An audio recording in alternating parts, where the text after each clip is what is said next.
नमस्कार प्रिय भक्तगणों, प्रदोष व्रत कथा एक पवित्र कथा है जो हिंदू धर्म में भगवान शिव को समर्पित है। इस व्रत को विशेष रूप से भगवान शिव की कृपा प्राप्त करने और सभी प्रकार की कठिनाइयों से मुक्ति पाने के लिए रखा जाता है।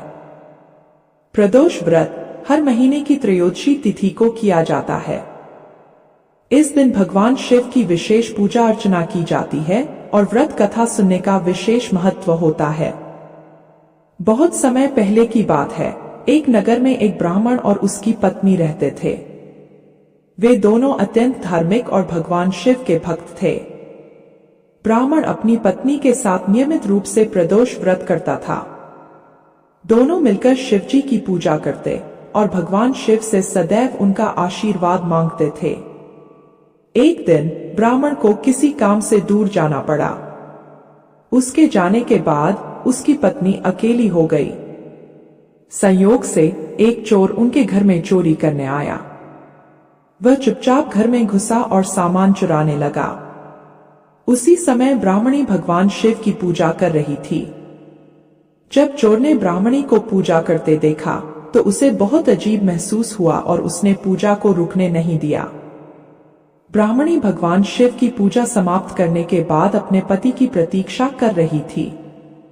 अचानक भगवान शिव प्रकट हुए और बोले, हे ब्राह्मणी, तुम्हारे पति को रास्ते में एक बाघ ने मार डाला है, परंतु तुम्हारी सच्ची भक्ति और प्रदोष व्रत के प्रभाव से मैं तुम्हारे पति को पुनः जीवित कर रहा हूँ। यह सुनकर ब्राह्मणी ने भगवान शिव का धन्यवाद किया और उसके पति को जीवित देख उसे बड़ी खुशी हुई। इस घटना को देखकर चोर भी बहुत प्रभावित हुआ और उसने सोचा कि भगवान शिव की पूजा करने से उसे भी उद्धार मिल सकता है। उसने तुरंत अपना चोरी का सामान वापस कर दिया और भगवान शिव की शरण में आकर उसने प्रदोष व्रत का संकल्प लिया। भगवान शिव की कृपा से वह चोर भी सुधर गया और एक पुण्यात्मा बन गया। इसी के साथ जुड़ी हुई एक और पौराणिक कथा है। एक गांव में एक बहुत ही गरीब ब्राह्मण निवास करता था।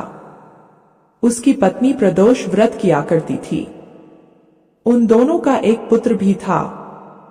एक दिन वह पुत्र गंगा तट पर स्नान करने के लिए गया, लेकिन रास्ते में चोरों ने उसे पकड़ लिया।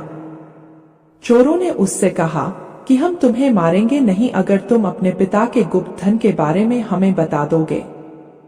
बालक ने कहा कि हे बंधुओं, हम अत्यंत दीन दुखी हैं, हमारे पास कोई धन नहीं है। तब चोरों ने पूछा कि तेरे इस पोटली में क्या है? बालक ने कहा कि इसमें मेरी माँ ने मेरे लिए रोटियां दी हैं। यह सुनकर चोरों ने उसे जाने दिया। बालक वहां से चलते हुए एक नगर में पहुंच गया। बालक उस नगर में एक बरगद के पेड़ की छाया में जाकर सो गया। उसी समय नगर के सिपाही चोरों को खोजते हुए आए और उन्हें उस बरगद के पेड़ के नीचे एक बालक मिला, जिसे उन्होंने चोर समझकर बंदी बना लिया और उस बालक को राजा के पास ले गए। राजा ने उसे कारावास में डाल दिया। जब वह लड़का घर नहीं लौटा, तब उसके माता पिता को अपने पुत्र की बड़ी चिंता होने लगी। अगले दिन प्रदोष व्रत था। ब्राह्मणी ने विधि विधान प्रदोष व्रत किया और भगवान शंकर से अपने पुत्र की कुशलता की प्रार्थना की। भगवान शंकर ने उस ब्राह्मणी की प्रार्थना स्वीकार कर ली। फिर उसी रात भगवान शंकर राजा के सपने में आए और उसे आदेश दिया कि उस बालक को छोड़ दो, क्योंकि वह चोर नहीं है। अगर तुम उसे नहीं छोड़ोगे तो तुम्हारा सारा राज्य वैभव नष्ट हो जाएगा। सुबह होते ही राजा ने उस बालक को जेल से मुक्त कर दिया, जिसके बाद बालक ने अपनी सारी कहानी राजा को सुनाई। राजा ने लड़के की सारी बात सुनने के बाद अपने सिपाहियों को बालक के घर भेजा और उसके माता पिता को लेकर आने को कहा। माता पिता बहुत ही डरे हुए थे। तब राजा ने बालक के माता पिता से कहा कि आप भयभीत न हो, क्योंकि मैं जानता हूं कि आपके बालक ने चोरी नहीं की है।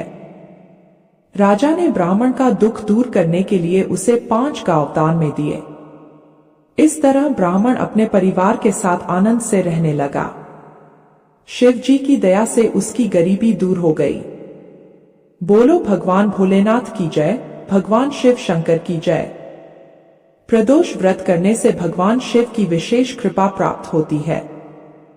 यह व्रत व्यक्ति को सुख, समृद्धि और स्वास्थ्य प्रदान करता है। साथ ही इससे जीवन की सभी प्रकार की बाधाएं और कष्ट समाप्त हो जाते हैं।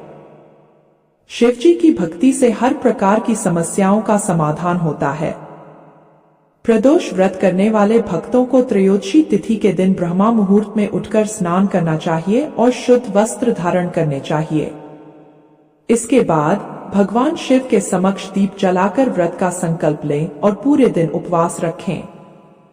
शाम को सूर्यास्त के समय भगवान शिव का अभिषेक और शिव मंत्रों का जाप अवश्य करना चाहिए। हे भक्तगणों, कथा सुनकर आप सबको कैसा लगा कमेंट बॉक्स में बताना और साथ ही जय शिव शंकर अवश्य लिखना। और अगर आपने इस चैनल को सब्सक्राइब नहीं किया है तो जरूर करना। आप सभी का बहुत बहुत धन्यवाद। जय श्री कृष्णा, राधे राधे।